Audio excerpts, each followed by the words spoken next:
So let's go ahead and take our heels right behind our big toes. I want your feet slightly turned out.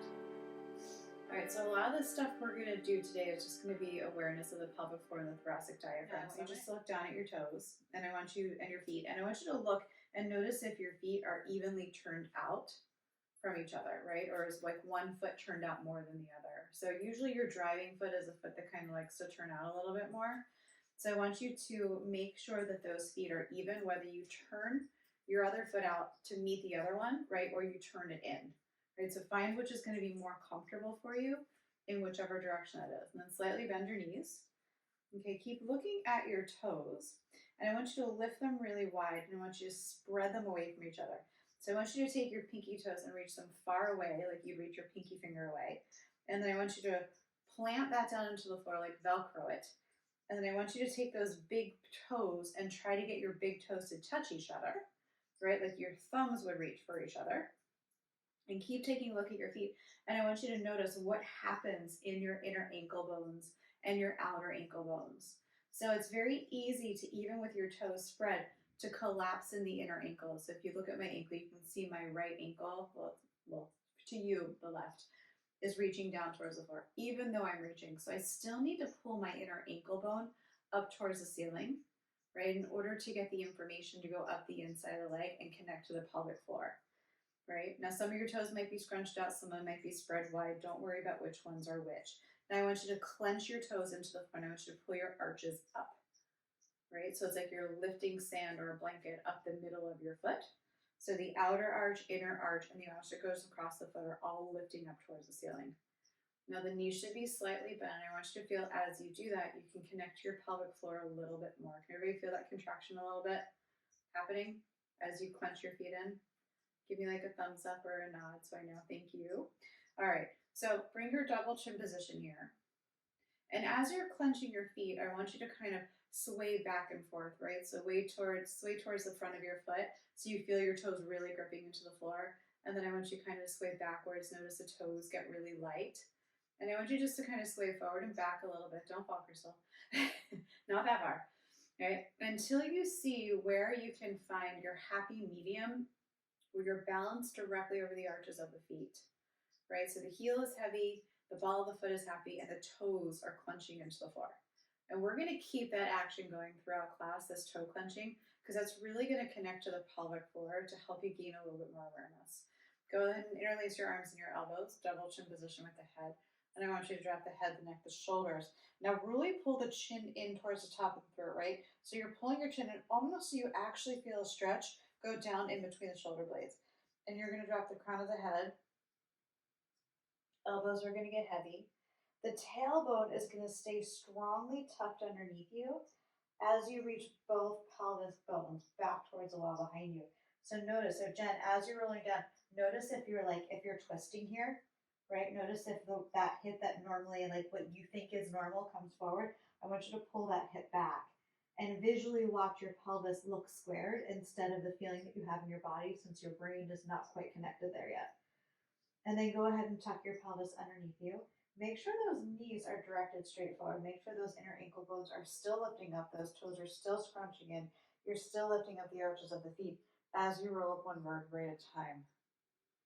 So it's like you're feeling your feet strongly into the floor, but you're lifting up off the floor. And we're going to do that again. Drop your head, your neck, your shoulders. Really pull that chin in towards the top of the throat so you feel a stretch from the back of your head all the way down into your thoracic spine. So open that area up.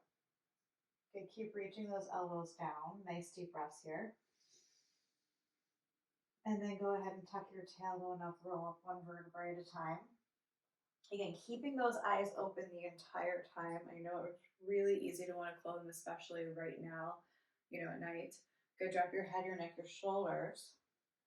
Keep that tailbone strongly tucked underneath you. Keep reaching the tailbone towards the floor. Feel like there's a weight attached to it. Then feel like there's a weight attached to the elbows drawing you down. So you've got a weight in the front and the weight in the back.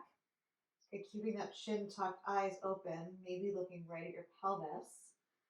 Good. And then we're going to rise and up, roll up one vertebrae at a time. Nice deep breaths. Good. One hand in front of the pelvis, one hand in back of the pelvis. Fingertips are going to face down towards the floor.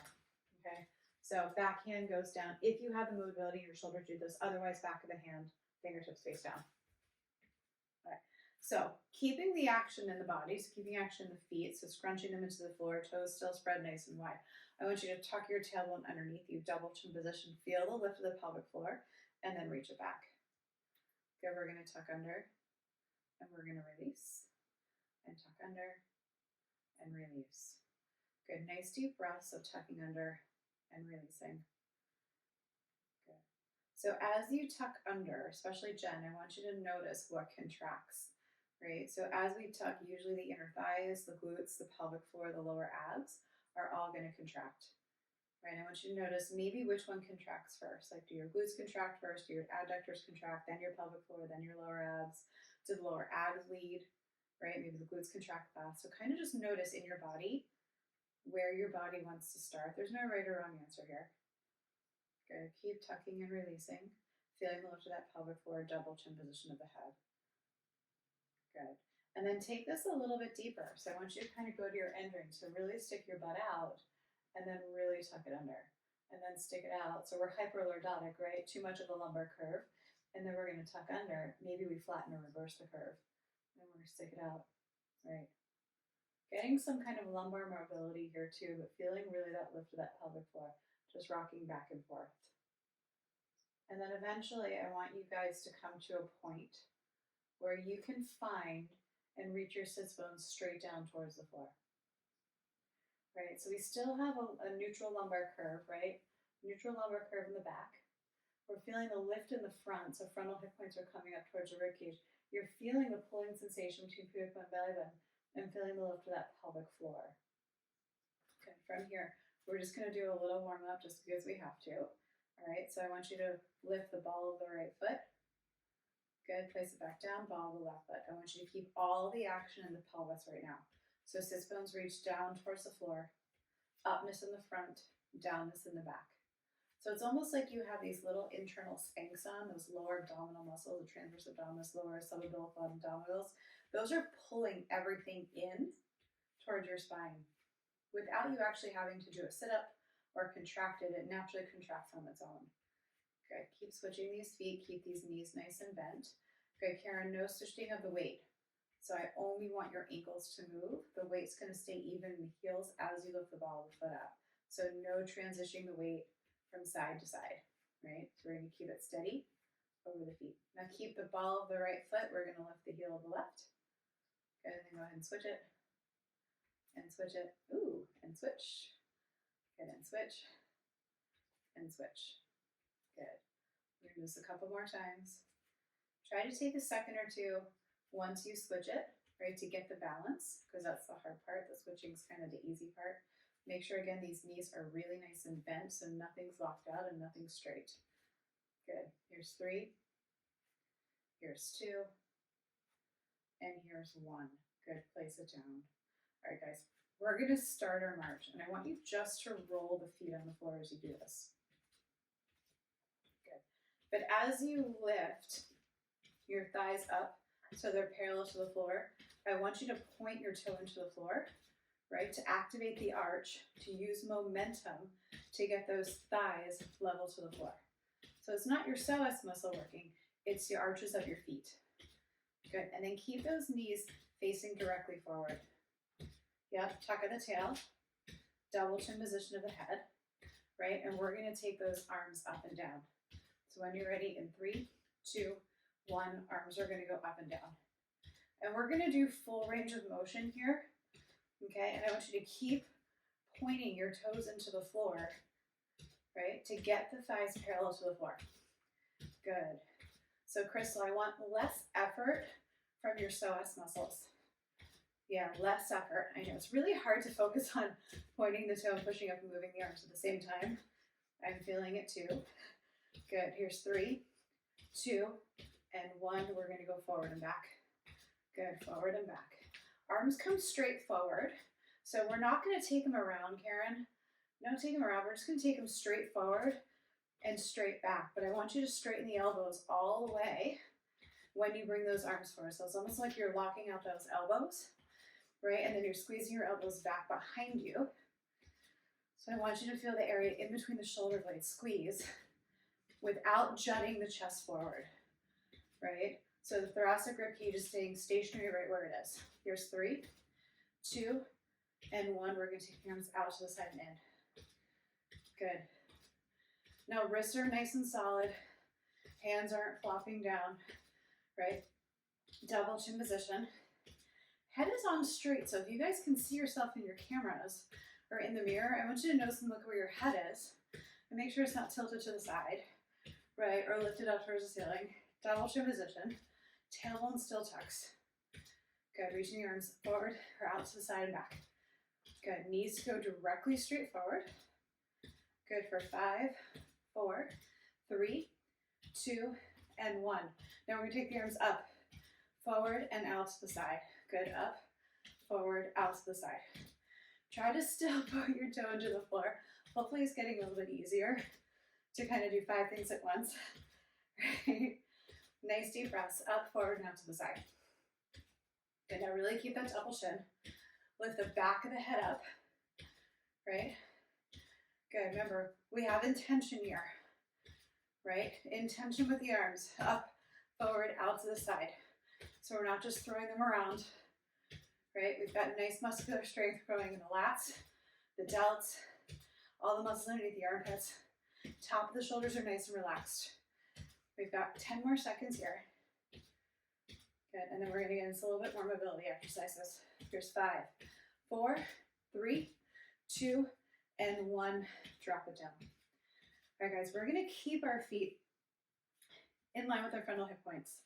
Feet are gonna be slightly turned out, so heel behind the big toe. Make sure they're evenly turned out. I want you to scrunch your toes into the floor, right? So I want you to pull the sand up the inner arches. So lift the toes, spread them really wide, and then pull those arches up. So again, we're gripping into the floor, right? Hands on your hips. Tailbone is tucked, neutral spine. So sits bones are going straight down towards the floor. We're just opening up the lumbar spine, the side joint. Bend the knee, straighten and point. Good, bend, straighten and point. Right, so if we want to open up anything above the pelvis, we have to open up the pelvis first. Good, bend, straighten, and point. Good, nice deep breaths here. Here's 3. Good. Toes are scrunching into the floor. Don't let them relax. Here's 2.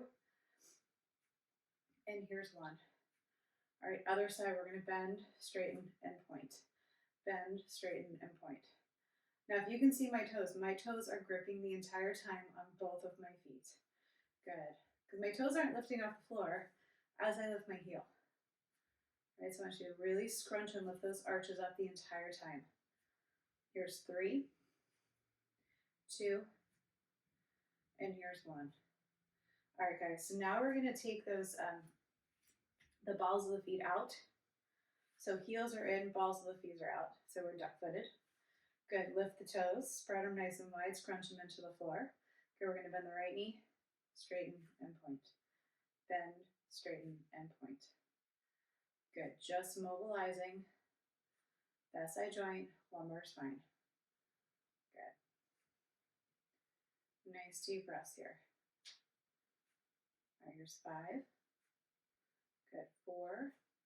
Notice if your shoulders are coming forward here. So if you guys can see, what you see is my left, which is really my right shoulder, is like, coming forward. So try to get the shoulder on the back, right? Reach those elbows down to the floor. Here's 2, and here's 1. Scrunch the toes into the floor. We're gonna bend, straighten, and point.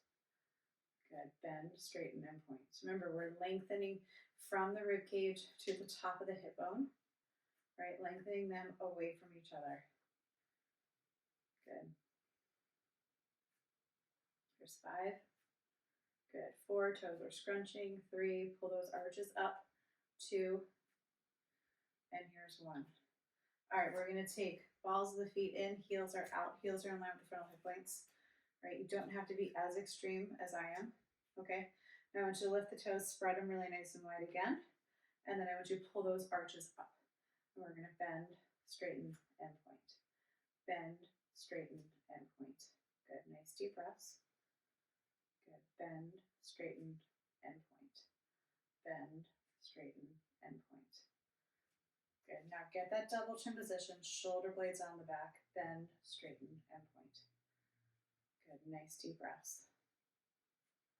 Now really feel that lift of the pelvic floor. So keep reaching those sits bones straight down. Right, here's 3, 2, and here's 1. Other side, we're going to bend, straighten, and point. Good. Bend, straighten, and point. Good. Now try to stay present here. Try not to tune out. Good. Here's 5, 4, maybe us getting clicking and cracking, 3 in your joints, 2, and 1. I feel like I need some WD-40 over here. All right, guys. We're going to take those feet nice and wide. Heels are out, toes are in. Once you soften the knees, tuck the tail, lift the toes really high.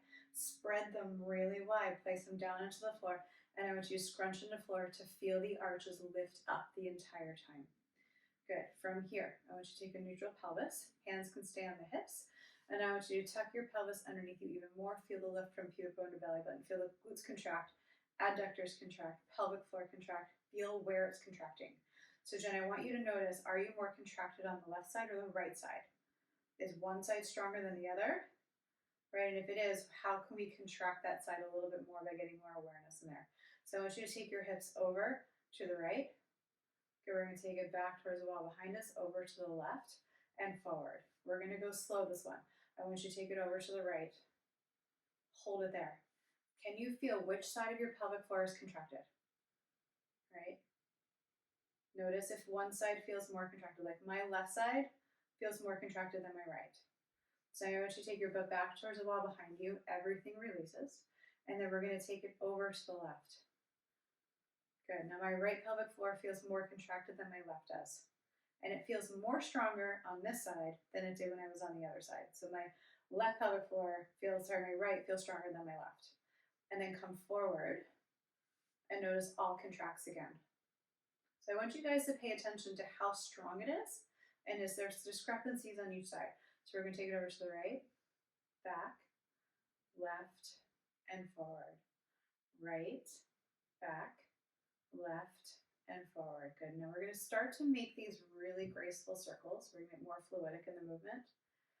And I want you to notice which part of the pelvic floor is contracting. And if you need to stay on one side a little bit more to contract the pelvic floor a bit more, just to fire it up and turn it on, stay there. And then come back into your circle. It doesn't matter how many reps we do, just awareness of what's contracting and what's releasing. Right, just getting the pelvic floor to start to turn on. Good. We're going to do about 3 more rounds here. Good, here's 2 more rounds. And last round. Good, we're going to end while we're forward and tucked under because we're going to switch. So left, back, right, and forward. Again, really feeling what part of the pelvic floor is turning on. So if you need to stay here, feel it, go to center and feel, go to the left side and feel, go back, feel all release, right? So really do what you need to do in your body. So don't worry about how many reps you do. I want you to focus on what's contracting and what's not. Good, and if you can feel the difference between the contraction. And if you're saying like, dude, I don't feel anything, I don't know what the hell you're talking about, we need to schedule a private. All right, but my hope is that you start to feel the contraction of the pelvic floor. Okay. So this is also what we want to feel when we're standing, right? Like when we're just standing here, we don't want to be in an anterior tilt of the pelvis and everything falling out. We want us to be standing in a neutral pelvis where the sits bones are reaching down towards the floor. So there's always going to be a slight lift of the pelvic floor, right? Slight contraction of those lower abs and a lengthening of that lumbar spine down towards the floor. All right, we're going to do 3 more. Good, here's 2. Good, and here's 1. Good. All right, so I want you to bring those heels back towards each other. Heels are going to be directly underneath those frontal hip points. I want you to bend the knees, lift the toes, spread them really wide again, get those toes to reach toward each other, and again, contract them into the floor. Okay? Now, as you contract your toes into the floor and you lift the arches up, right? I want you to feel that your calves are fired up and turned on. Can everybody feel that? And if you can't, I want you to feel your calves. Notice, like, touch them and be like, oh, wow, those are fired up and turned on, right? Notice your hamstrings are probably fired up and turned on. Good. Now, with that action of the toes scrunching into the floor, I want you to contract your right quad, your left quad. Right quad, left quad. Right quad, left quad. Good. Now, if you cannot feel your quads contracting with your toes scrunching into the floor, you can lift your toes and then contract the right quad and the left quad. And in fact, go ahead and do that. Lift your toes, all 10, and I want you to contract your right quad and your left quad. Can you guys feel the difference between lifting your quads up when your toes are lifted, right, versus when your toes are down? So go ahead and spread those toes down again. Scrunch them into the floor, pull the arch of the foot up, and now contract your right and your left. Can you notice how much more natural of a movement that contraction is when your toes are working? Right? So I want you to think about when you exercise, when you walk, when you hike, when you don't use those toes, those quad muscles are going to be harder to turn on. Good. Keep contracting right to left.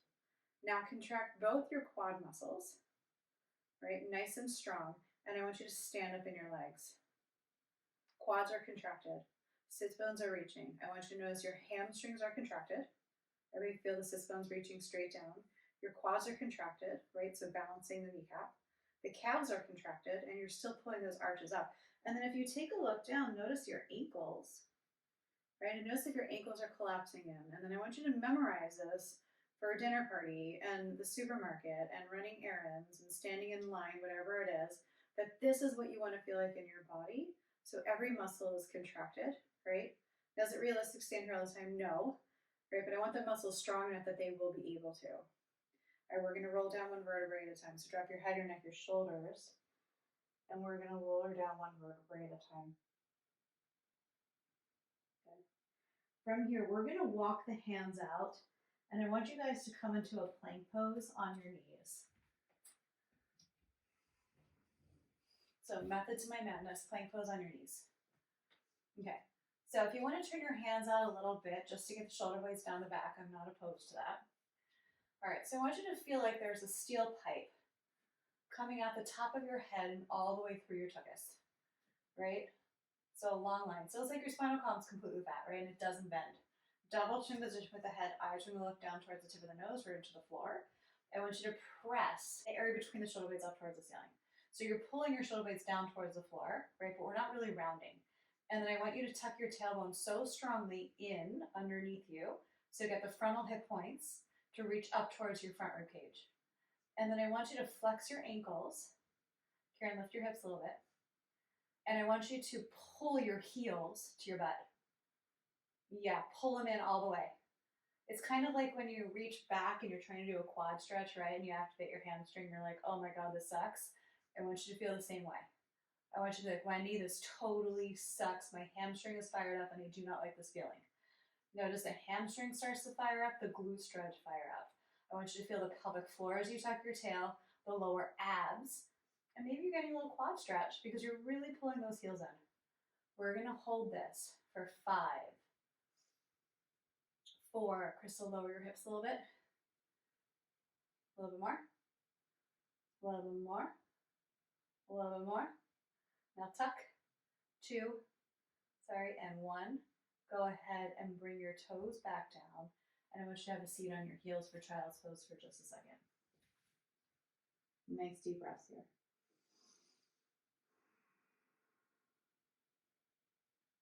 Good, and then we're going to come back up onto our knees. Okay, coming back up onto our knees. So, hands are going to be directly below the shoulders, knees going to be directly below the hips. We're going to play around with the thoracic rib cage for a little bit. So I want you to press your hands into the floor, okay? And as you press your hands into the floor, I want you to separate your shoulder blades away from each other. So normally, right, we press the area up towards the ceiling. But instead of pressing up to the ceiling, I want you to move your shoulder blades away, right? Can everybody feel a stretch between your spinal column and your shoulder blades? Yeah? Good, Karen, thank you. All right, from here, I want you to tuck your tail, so flatten spine. So tuck it under just a little bit more, Consuela. Double chin position of the head, and I want you to hold this here. Now, I want you to drop just your chest, so the elbows aren't going to bend. I want you to drop your chest to the floor. Yep, don't let the elbows bend. So it's like we're stretching our serratus muscle, right? It's like we're doing